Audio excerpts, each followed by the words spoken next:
Hey guys, welcome back to my channel and to another what I've been reading update video. So I think this is my third video I'm doing about all the books I've been reading. I'm a very slow reader, so I don't do like a what I've read each month type of video because I'm a pretty slow reader. So I just decided a while ago that once I've read 10 books, I would do a quick wrap up and update, tell you guys what I've been reading, and then give you like a ranking of everything that I have read. I've read 10 more books since my last video, and let's go over them. The very first book I read, I started this in February, and that was the book, I should move over so I can show it right here. That was the book Phasma by Delilah S. Dawson. I actually bought this book for my friend Tori forever ago. I bought this thinking it was going to be like a non-fiction kind of like history of Phasma, and it wasn't until she read it and like talked to me about it that I was like, oh, that wasn't a non-fiction, it was a non-fiction. When I say non-fiction, I mean like kind of like history and like learning about like where she came from, that kind of stuff. And so it was fiction. Technically all of Star Wars is fiction, but it was told like as a story, and it did tell the history of Phasma and like kind of where she came from and all this stuff. It just told it like as a story. So I actually wrote notes because this is, as I said, this is the first book that I would be talking about, and I read it back in February, so I wanted to remember what I had to say about this book because I had a lot of things I wanted to say about this book. So I'm just going to read off of here.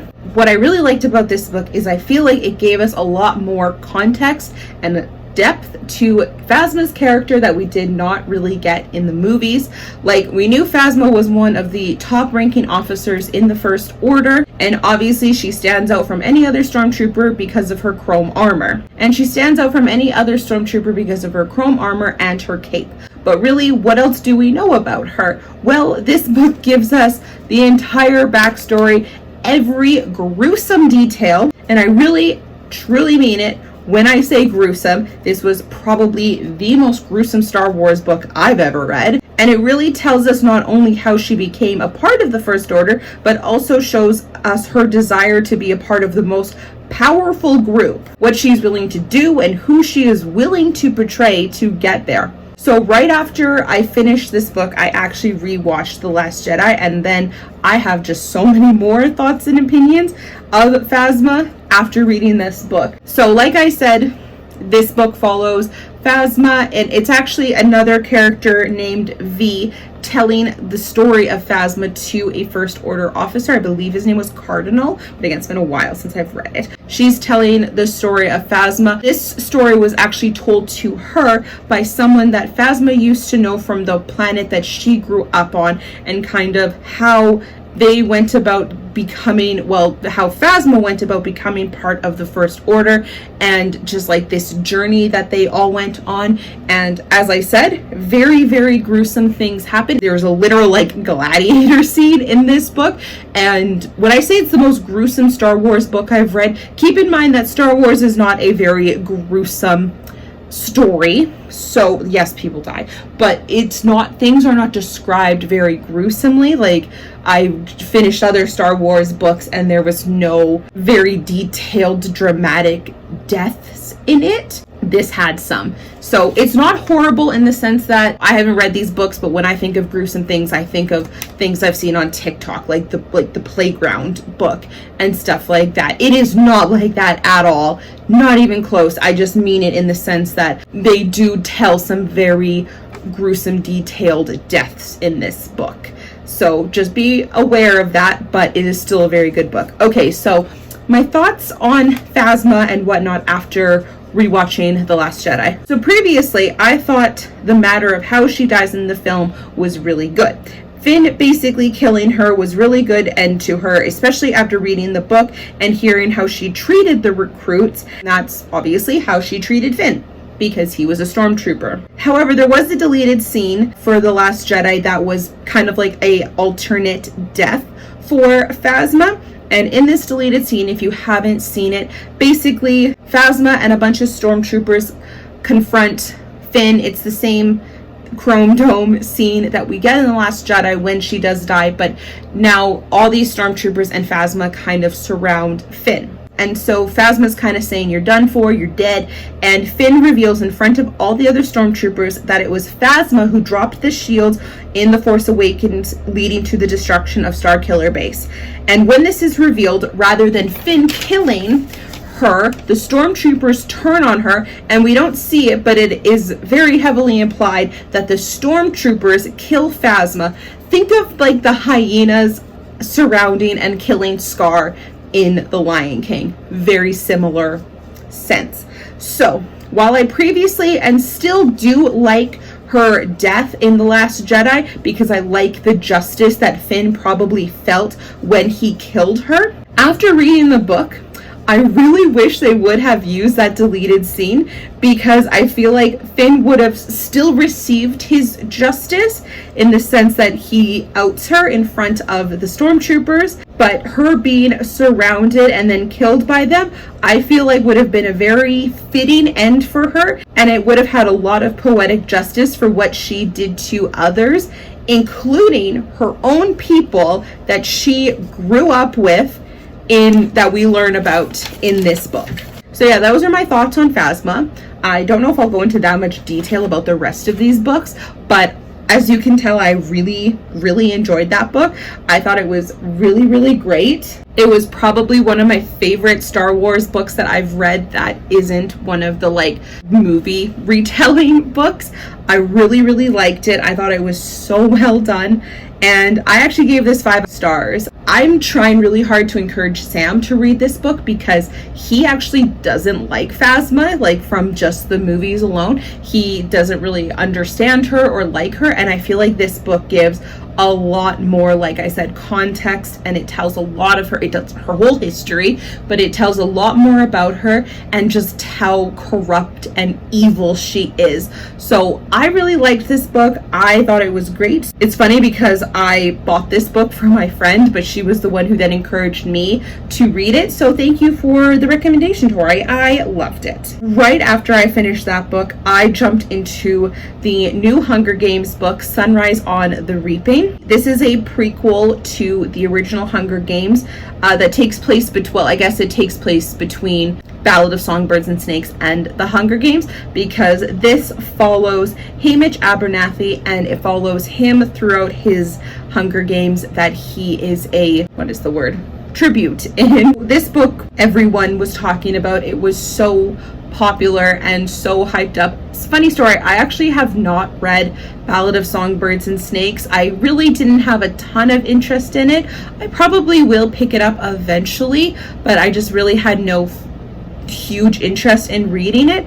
But the moment I heard that we were getting a book about Hamish, I marked my calendar. I pre-ordered the book on Audible. I was so excited and I was not disappointed by this book. I read this book in only a couple of weeks, which is very, very fast for me because, as I said, I am a very slow reader, but I loved this book. It was so heartbreaking, so devastating. I absolutely love, obviously, we knew from the original Hunger Games trilogy kind of the horrible things that happened to Hamish during his games, but we didn't get a ton of context. We just learned a few little things, and it's we knew he was an alcoholic, and we knew little things that happened to him, and those little things alone is enough for someone to stoop to alcoholism the way that Hamish did.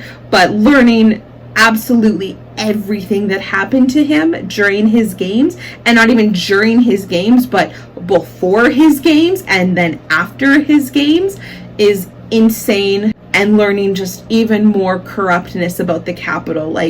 Wow, this book was insane. And I gave it 5 out of 5 stars. This book was also so good. I loved it. And then the next book I read was another Star Wars book. I did a lot of non-Star Wars, Star Wars, non-Star Wars, Star Wars in this particular chunk of 10 books. So next book is called Black Spire. It is also written by Delilah S. Dawson, and this follows the character V, who I mentioned from the Phasma book. So as I said, V was a character, and she was telling a First Order officer the story that she had heard about Phasma and kind of Phasma's history and where she came from. So this book follows V. After that book, she has obviously escaped from that First Order officer. Where this book originally starts is right after the First Order destroys the Hosnian system. So that is from The Force Awakens. So that happens, and then it's a little bit later where V actually gets a mission from Leia to go to a planet called Batuu and attempt to set up some sort of resistance base. I read a lot of reviews and comments about this book, basically saying that this book was kind of like a giant advertisement for Galaxy's Edge in Disney, and I don't necessarily think so. I feel like you can definitely read this book without having gone to Galaxy's Edge, but as someone who has been there several times, I just thought it was really cool. And it was like, hey, I've been there. Hey, I did this. Hey, Savi, has a workshop. I built a lightsaber there. I thought it was very, very cool. And I do actually have another book that takes place a lot on Batuu that I will get to in a moment. But I just thought it was very interesting. I thought it was really cool. But for the most part, it is a story of V and a couple other people attempting to build a resistance base on Batuu, and just like the struggles that they go through for that, and certain things happen, and I thought it was really good. I liked it. I had a lot of fun with it, and I gave it 4 out of 5 stars. I definitely liked Phasma more, but this was still really, really good. A lot easier of a read than Phasma, but still a lot of fun. Then I read the book Deep End by Ali Hazelwood. I really like this. I actually think this is maybe my second favorite Ali Hazelwood book. It's very close with Love Theoretically. Love Hypothesis is still my number one. It probably always will be because I'm biased because it is a Reylo. But I really enjoyed Deep End. I really liked the characters. This is known to be Ali Hazelwood's like spiciest book. And as someone who has read some very spicy books, it definitely wasn't the spiciest book I've ever read, but it definitely is the spiciest for Ali Hazelwood books, where in The Love Hypothesis there's really only like one sex scene. This book has several sex scenes, and they get very spicy and very raunchy. But either way, the characters were really good. It wasn't just pure smut the whole way through. We actually got a lot of character development between the characters. We learned a lot about them. I really liked it. I will 100% read it again. I gave this 5 stars. I really, really enjoyed it. If Love Hypothesis wasn't a Reylo, this might actually beat it out for my favorite Ali Hazelwood books. I really liked it, and the last 2 Ali Hazelwood books I've read, Love Theoretically and then this one, have definitely put me back on the Ali Hazelwood train, because I was kind of falling off of it for a moment between Love on the Brain and Bride. I just didn't super duper vibe with those books, but these last 2 I really, really enjoyed. And then the next Star Wars book I did was A Crash of Fate. So it's really interesting because technically A Crash of Fate falls before Black Spire, but when I was on Audible it said like Black Spire is like the sequel to Phasma, but it's also the sequel to A Crash of Fate. I don't know. It was very confusing, and you definitely don't need to like have read Black Spire to understand A Crash of Fate, or vice versa. I would highly, highly, highly recommend you reading Phasma before Black Spire if you plan on reading any of those books, but you do not have to have read A Crash of Fate to understand Black Spire. Okay, so this book follows 2 completely different characters that we have never met before. It follows Izzy and Jules, who are 2 kids who grew up on Batu, and at a very young age, Izzy is taken by her parents and taken off of Batu for reasons. And then eventually she ends up back on Batu, where Jules has lived there his entire life. And the two of them, in a crash of fate, meet up with each other again on Batu, and the two of them, they go on a crazy adventure together. Stuff happens. It's really cool. It has nothing to do with anything. Literally, like, the very last bit of the book, this isn't really a spoiler, but the very last bit of the book is the First Order now coming to Batu. So literally, what all the things that happen in this book have nothing to do with the main Star Wars timeline. V isn't in this book at all. There are, I think, a couple characters that are in this book that we also meet in Black Spire, but again, you do not have to read one to understand the other. It's just a lot more context, and it's a lot of fun. Again, having actually gone to Galaxy's Edge and Batu, it was really cool to be like, hey, I know where that is. Hey, I know what you are. Hey, a Ronto wrap, I know what that is. I thought it was fun. Some people may disagree with me and think this is just an advertisement for Galaxy's Edge, and if you believe that, you're entitled to your opinion. I don't think so. So then I reread the book, and I gave Across of Fate 4 out of 5 stars. Forgot to say that. And then I reread the book, The Right Move by Liz Tom Ford. So this is the second book in the Windy series. The 5th book actually came out in May, and I really wanted to reread the second book for a couple reasons. One, it's my favorite of the entire series. I absolutely loved the characters in The Right Move. I really related to the main character, Indy, in this book for particular reasons, but this is definitely my favorite out of them. I don't know if I've talked about them before in a previous video. As I said, there are 5 books in the Windy City series, and each book follows a new couple, each one of them being that the male character is a professional athlete of some sort, and just his love story with a female character of the story. And so the first one, which I'm forgetting the name of, follows Xanders and Stevie. Xanders is a professional hockey player. And then in the second one, The Right Move, which is the one I reread, this one is my favorite. It follows Indy, who is Stevie's best friend, and then Ryan, who is also Stevie's brother, and he is a professional basketball player.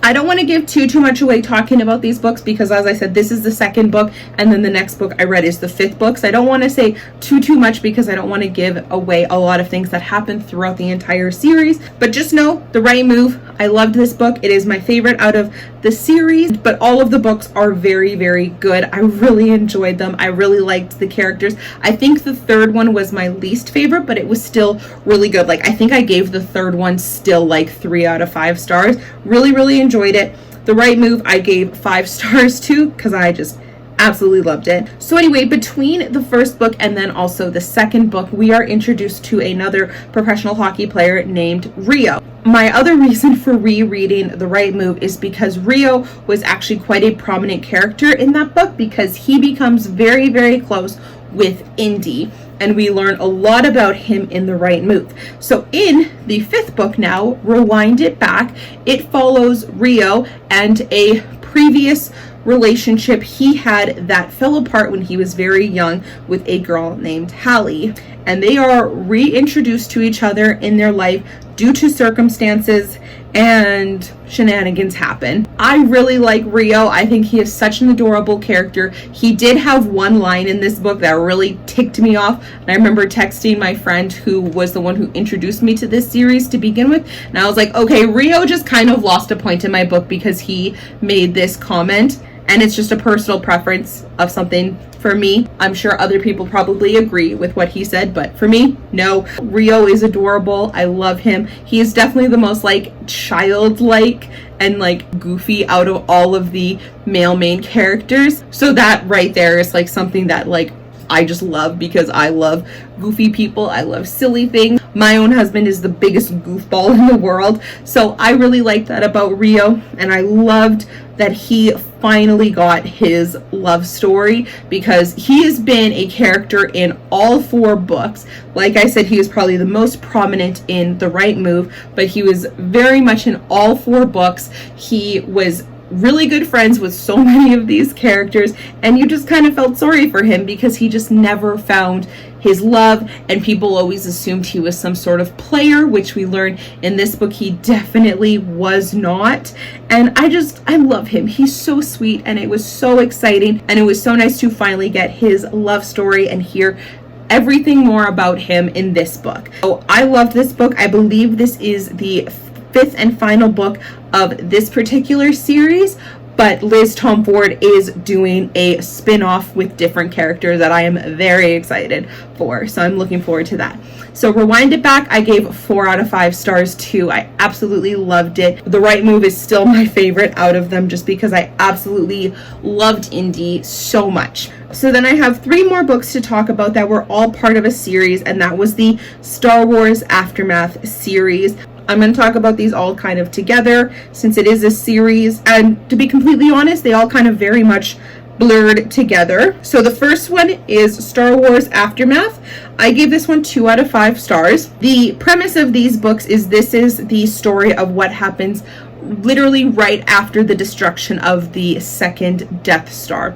There is a lot of politics in this book, which you guys know is not my jam. There's a lot of politics that happen in these books. There are some really good characters in this book. Princess Leia, Han Solo are very prominent in the 2nd and 3rd book. But for the most part, we follow a kind of like gang of people who kind of come together. The main ones being Nora Wexley and then her son Temmin Wexley, who we eventually know as Snap Wexley from the sequel trilogies. Wedge Antilles is also in these books, which I really enjoyed. Like I said, there's Aftermath, which I gave 2 stars to, and then we have Life Debt, which I gave 3 stars to. I think this one was my favorite.